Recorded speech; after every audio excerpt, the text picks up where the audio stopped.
There are two main ways that methanol can find its way into your drinks. The first is that alcohol itself might be quite expensive. Methanol is very cheap, and so it can be added to alcoholic drinks to make them go further. That's actually a misconception because it doesn't have inebriating properties. And so it's not only not effective, it's also very dangerous. The other way that methanol can be present is in when drinks are home brewed or made in little home distilleries.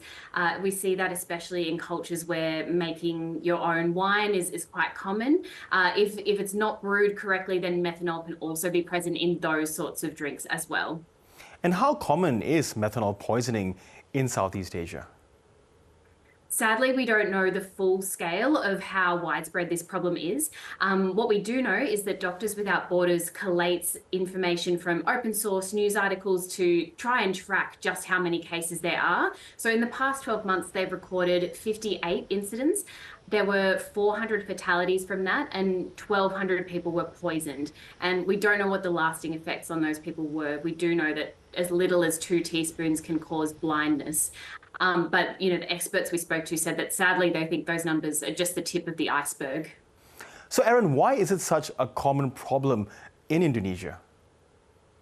Well, one of the things we've seen in Indonesia is that it has the highest number of methanol poisonings in the world, according to that database from Doctors Without Borders. Now, part of that is that Indonesia has a huge population, but there are also a couple of factors that at play here in Indonesia as well. One is that there is a culture of local alcohol production. In Bali, there's a spirit called arak, and that can be a source of methanol poisoning that we've seen. Another factor in Indonesia is that because it is a Muslim majority country, many people abstain from drinking alcohol. And so that can not only increase the black market need for bootleg liquor, but it can also create a stigma for those who have been drinking, might have been poisoned by methanol. They might be resistant to getting treatment, or there might be an attitude that they got what they deserved. So there's a lot of factors at play there. I mean, so many factors that contribute to this being such a big problem in Indonesia and the region in general. What efforts are being made by the governments there to stamp out the problem? Yeah, so Doctors Without Borders is working with some of these local governments to try and educate them about the dangers.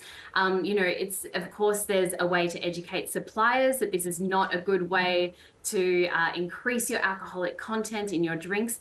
But there's also a focus on trying to educate consumers to avoid drinking things that aren't in their original bottles or labelled properly. We've also seen local authorities try and crack down on dodgy distilleries. There have been arrests made when there have been fatalities connected to methanol poisoning. But sadly, sometimes these dodgy dealers just sort of crop back up, and for many of the victims that we've spoken to, the court process has been unsatisfactory. Okay, Erin Handley, thanks very much for shedding more light on these methanol poisonings. Thanks, Girish.